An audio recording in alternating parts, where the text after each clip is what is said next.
ಚಿತ್ರದುರ್ಗ ಜಿಲ್ಲೆಯಲ್ಲಿ ಇರುವ ಗಣಿ ಬಾಧಿತ ಪ್ರದೇಶದ ಸಮಸ್ಯೆಗಳನ್ನು ಹೋಗಲಾಡಿಸಿ ಇಲ್ಲಿನ ಜನರಿಗೆ ಆರೋಗ್ಯ ಪೂರಕ ಸೌಲಭ್ಯ ಮತ್ತು ಅಭಿವೃದ್ಧಿ ಕಲ್ಪಿಸಿಕೊಡಲು ಸಮಾನ ಮನಸ್ಕರ ಜೊತೆ ಚರ್ಚಿಸಿ ಸೂಕ್ತ ಹೋರಾಟ ತುಂಬಾ ಅಗತ್ಯವಾಗಿದೆ ಎಂದು ಅಹಿಂಸಾ ಹೋರಾಟಗಾರ ಹಾಗೂ ಚಲನಚಿತ್ರ ನಟ ಚೇತನ್ ತಿಳಿಸಿದ್ದಾರೆ. ಅವರು ಹೊಳಲ್ಕೆರೆ ಪಟ್ಟಣದ ಪತ್ರಿಕಾ ಭವನದಲ್ಲಿ ಸಂಘ ಸಂಸ್ಥೆಗಳ ಹೋರಾಟಗಾರ, ರೈತ ಸಂಘ, ಪತ್ರಕರ್ತರ, ಸಾರ್ವಜನಿಕ ಜೊತೆ ಸಂವಾದ ನಡೆಸಿ ಮಾತನಾಡಿದರು. ಸಾಮಾಜಿಕ ಸಮಸ್ಯೆಗಳನ್ನು ಚರ್ಚಿಸಿ ನಿರ್ಮೂಲನೆ ಮಾಡಲು ರೈತರು, ಸಂಘಗಳು, ಕಾರ್ಮಿಕರು, ದಲಿತ, ಹಿಂದುಳಿದ, ಮಹಿಳಾ, ಮಾಧ್ಯಮ ಸಂಘಟನೆಗಳು ಸಂಘಟಿತರಾಗಿ ಸಮಸ್ಯೆಗಳನ್ನು ಚರ್ಚಿಸಿ ಪರಿಹಾರವನ್ನು ಕಂಡುಕೊಳ್ಳಲು ಹೋರಾಟ ಕೈಗೊಳ್ಳುವ ಅಗತ್ಯವಿದೆ. ನಮ್ಮ ತಂದೆ ಚಿತ್ರದುರ್ಗ ಜಿಲ್ಲೆಯವರಾಗಿದ್ದು ಜಿಲ್ಲೆಯಲ್ಲಿ ಇರುವ ಜ್ವಲಂತ ಸಮಸ್ಯೆಗಳಿಗೆ ಪರಿಹಾರಗಳನ್ನು ಕಂಡುಕೊಳ್ಳುವುದು ಇಲ್ಲಿನ ಜನರ ಉದ್ದೇಶವಾಗಿದೆ. ಅವರ ಜೊತೆಯಲ್ಲಿ ನಾನು ಭಾಗಿಯಾಗಬೇಕೆ ಎನ್ನುವ ಹಂಬಲವಿದೆ. ಆಳುವ ಶಕ್ತಿಗಳ ವಿರುದ್ಧ ಸಂಘಟಕರಾಗಿ ಹೋರಾಟ ಮಾಡಿದಾಗ ಪರಿಹಾರಗಳು ಸಾಧ್ಯ. ನಮ್ಮ ಹೋರಾಟಗಳು ಕಾರ್ಯರೂಪಕ್ಕೆ ತರುವಂತಹ ಸರ್ಕಾರಗಳು ಮತ್ತು ಆಳುವ ಶಕ್ತಿಗಳು ನಮ್ಮನ್ನು ನಿರ್ಲಕ್ಷಿಸಿದ್ದು ಕಂಡು ಬಂದಲ್ಲಿ ಅವರವರ ಕುರ್ಚಿಗಳನ್ನು ಅಲುಗಾಡಿಸುವಂತಹ ಶಕ್ತಿ ನಮ್ಮದಾಗಬೇಕು. ಹಾಗಾಗಿ ರಾಜ್ಯದಲ್ಲಿ ಇರುವ 10 ಜ್ವಲಂತ ಸಮಸ್ಯೆಗಳನ್ನು ಹೋಗಲಾಡಿಸಿ ಸಮಾನ ಮನಸ್ಕ ಸೇರಿಕೊಳ್ಳಬೇಕು.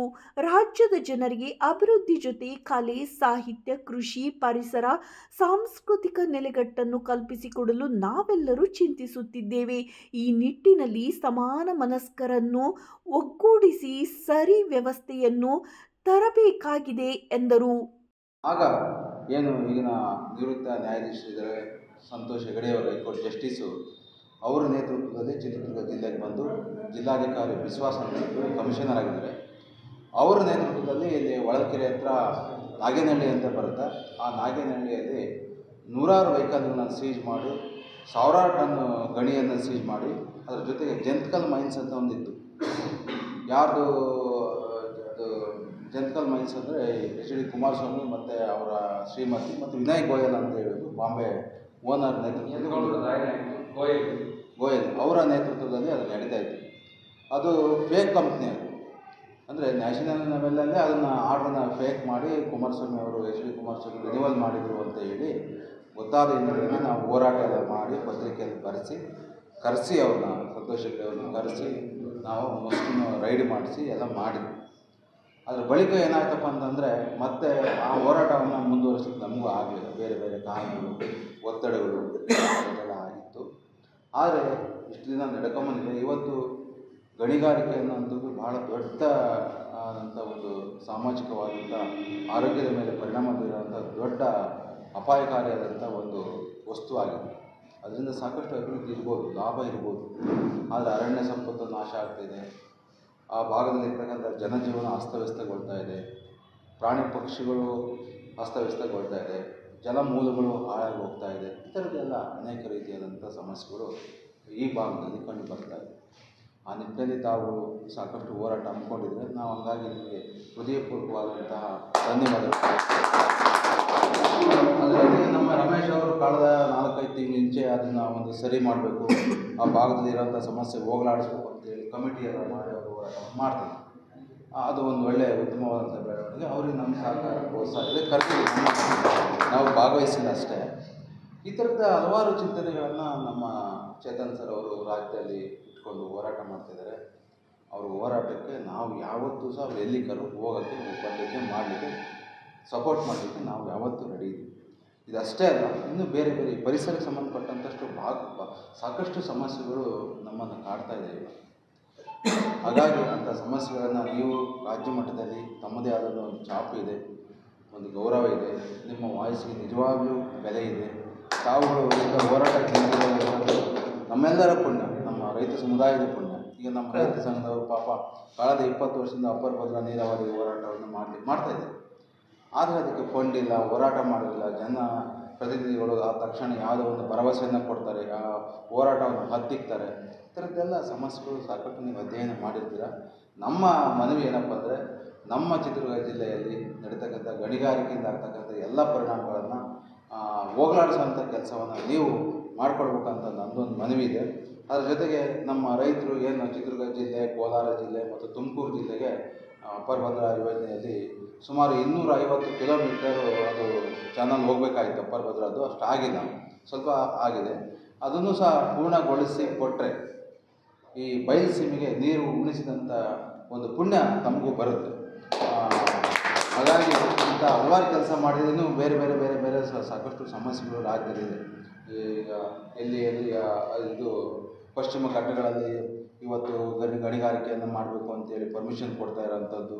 ಅದಕ್ಕೆ ನಿನ್ನೆ ಒಬ್ಬರು ಸಾಹಿತಿಗಳು ಬರೆದಿದ್ದರು, ಪಶ್ಚಿಮ ಘಟ್ಟದಲ್ಲಿ ಗಣಿಗಾರಿಕೆ ನಡೆದರೆ ಏನೆಲ್ಲ ನದಿ ಮೂಲಗಳು ಹಾಳಾಗುತ್ತೆ, ವೇದಾವತಿ ನದಿ ಮೂಲ ಏನಾಗುತ್ತೆ, ಸಣ್ಣ ಸಣ್ಣ ನದಿಗಳು ಹೇಗೆ ಮುಚ್ಚಿ ಹೋಗ್ತವೆ, ಅದರಿಂದ ನಮ್ಮ ಜನಮಾನಸಕ್ಕೆ ಯಾವ ರೀತಿ ತೊಂದರೆ ಆಗುತ್ತೆ, ನಮ್ಮ ಬದುಕಿಗೆ ಯಾವ ರೀತಿ ತೊಂದರೆ ಆಗುತ್ತೆ, ನಮ್ಮ ಕೃಷಿ ಮೇಲೆ ಎಂತೆಂಥ ಪರಿಣಾಮ ಬೀರುತ್ತೆ, ಪ್ರಾಣಿ ಪಕ್ಷಿಗಳ ಮೇಲೆ ಎಂತೆಂಥ ಪರಿಣಾಮ ಬೀರುತ್ತೆ ಅಂತ ಹೇಳಿ ಸುಂದರವಾದಂಥ ಒಂದು ಸಮಸ್ಯಾತ್ಮಕವಾದಂಥ ಸುದ್ದಿಯನ್ನು ನೋಡಿದ್ವಿ.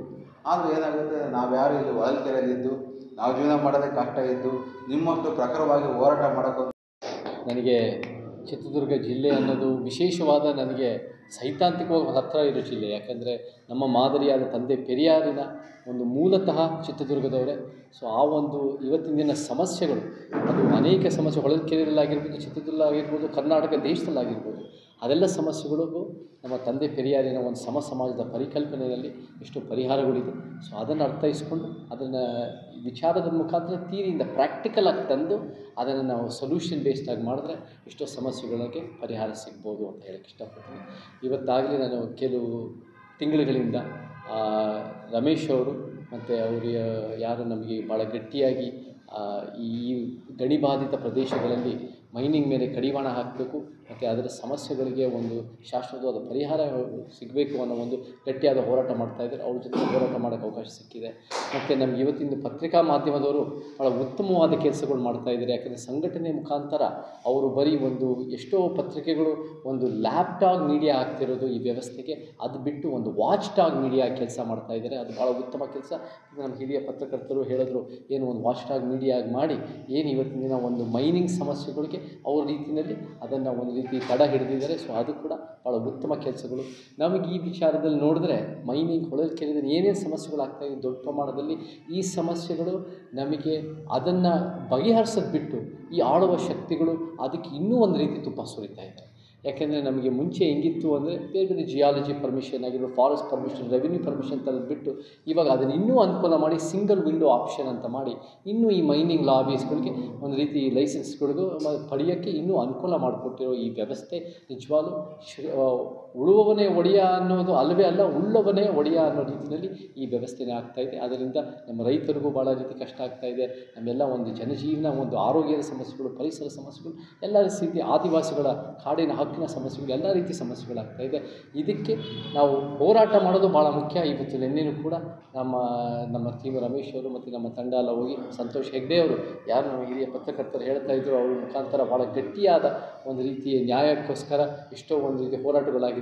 ಅವ್ರನ್ನೂ ಭೇಟಿ ಮಾಡಿ ಅವರಿಂದ ಹೆಂಗೆ ನಾವು ಒಂದು ಶಾಶ್ವತವಾದ ಪರಿಹಾರ ತರ್ಬೋದು ಅನ್ನೋದು ಒಂದು ಸಲಹೆ ಪಡೆದು, ಅದರ ಜೊತೆ ನಾವು ಕೂಡ ಕರ್ನಾಟಕದಾದ್ಯಂತ ಹೊಳಲ್ಕೆರೆ ಆಗಿರ್ಬೋದು, ಚಿತ್ರದುರ್ಗ ಜಿಲ್ಲೆ ಆಗಿರ್ಬೋದು, ಕರ್ನಾಟಕದಾದ್ಯಂತ ಒಂದು ಗಟ್ಟಿಯಾದ ಒಂದು ಸಮಾಜ ಶಕ್ತಿ ಕಟ್ಟೋದು ನಮ್ಮ ಭಾಳ ಮುಖ್ಯ ಆಗುತ್ತೆ.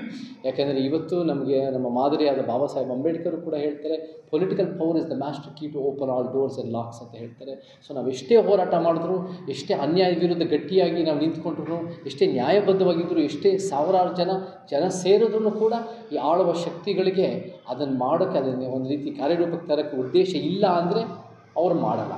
ಆದರೆ ಯಾವಾಗ ಅವ್ರು ಮಾಡಿದ್ರೂ ಮಾಡ್ಬೋದು ಅಂದರೆ ಯಾವಾಗ ನಾವು ಕುರ್ಚಿ ಅಲ್ಲಾಡಿಸಿದಾಗ ಕೆಲಸಗಳು ಆದರೂ ಆಗ್ಬೋದು, ಆಗೋ ಸಾಧ್ಯತೆಗಳಿರುತ್ತೆ. ಸೊ ಆ ಕುರ್ಚಿ ಅಲ್ಲಾಡಿಸೋ ಒಂದು ರೀತಿ ನಾವು ಪ್ರಾಮಾಣಿಕ ಪ್ರಯತ್ನ ಪಡಬೇಕು. ಅದನ್ನು ಪ್ರಯತ್ನ ಪಡಬೇಕು ಅಂದರೆ ಎಲ್ಲ ಚಳುವಳಿಗಳು ಒಗ್ಗಟ್ಟಾಗಬೇಕು. ನಮ್ಮ ರೈತ ಪರ, ಕಾರ್ಮಿಕ ಪರ, ದಲಿತ ಬಹುಜನ ಪರ, ಮತ್ತು ನಮಗೆ ಭಾಳ ಮುಖ್ಯವಾಗಿ ಎಲ್ಲ ಒಂದು ಕನ್ನಡ ಪರ, ಪ್ರಾದೇಶಿಕ ಪರಿಸರದ ಬಗ್ಗೆ ಮಹಿಳಾ ಸಂಘಟನೆಗಳ ಜೊತೆ ಸೇರಿ ಮತ್ತು ಮಾಧ್ಯಮದವರ ಒಂದು ರೀತಿ ನ್ಯಾಯಯುತವಾದ ಒಂದು ವಾಚ್ ಟಾಗ್ ಮಾಧ್ಯಮದ ಕೆಲಸಗಳು ಭಾಳ ಮುಖ್ಯ ಆಗುತ್ತೆ. ಈ ದೃಷ್ಟಿನಲ್ಲಿ ಮಾಡಿದ್ರೆ ನಾವು ಕೂಡ ಕರ್ನಾಟಕಕ್ಕೆ ನಮಗಾಗಿರೋ ಅನ್ಯಾಯಗಳು ಮುಂದಿನ ತಲೆಮಾರುಗಳು ಆಗದೇನೆ ನೋಡ್ಕೋಬೋದು, ಶಾಶ್ವತವಾದ ಪರಿಹಾರಗಳು ನಾವು ಕೂಡ ಕಾರ್ಯರೂಪಕ್ಕೆ ತರ್ಬೋದು. ಸೊ ಆ ರೀತಿಯ ಉತ್ತಮವಾದ ಕೆಲಸಗಳು ನನಗೆ ಮತ್ತೆ ಬರ್ತಾಯಿರ್ತೀನಿ. ಹೊಳಲ್ಕೆರೆಗೆ ಮತ್ತೆ ಚಿತ್ರದುರ್ಗ ಜಿಲ್ಲೆಗೆ ಬರ್ತಾಯಿರ್ತೀನಿ. ನಾವು ಸಮಸ್ಯೆಗಳನ್ನ ಚರ್ಚೆ ಮಾಡೋದ್ರ ಜೊತೆ ಆ ಸಮಸ್ಯೆಗಳಿಗೆ ಶಾಶ್ವತ ಪರಿಹಾರ ಹೆಂಗೆ ತರ್ಬೋದು ಅನ್ನೋದು ಭಾಳ ಮುಖ್ಯವಾದ ಕೆಲಸ ಆಗಬೇಕು. ಅದನ್ನು ನಿಮ್ಮೆಲ್ಲರ ಒಂದು ಸಿದ್ಧಾಂತದ ಅಡಿಯಲ್ಲಿ, ಇದು ಒಂದು ವ್ಯಕ್ತಿ ಅಡಿಯಲ್ಲ, ಒಂದು ವ್ಯಕ್ತಿ ಕೇಂದ್ರಿತವಾಗಲ್ಲ, ಸಿದ್ಧಾಂತ ಕೇಂದ್ರಿತ. ಆ ಸಿದ್ಧಾಂತ ಕೇಂದ್ರಿತನೇ ಸಮ ಸಮಾಜ.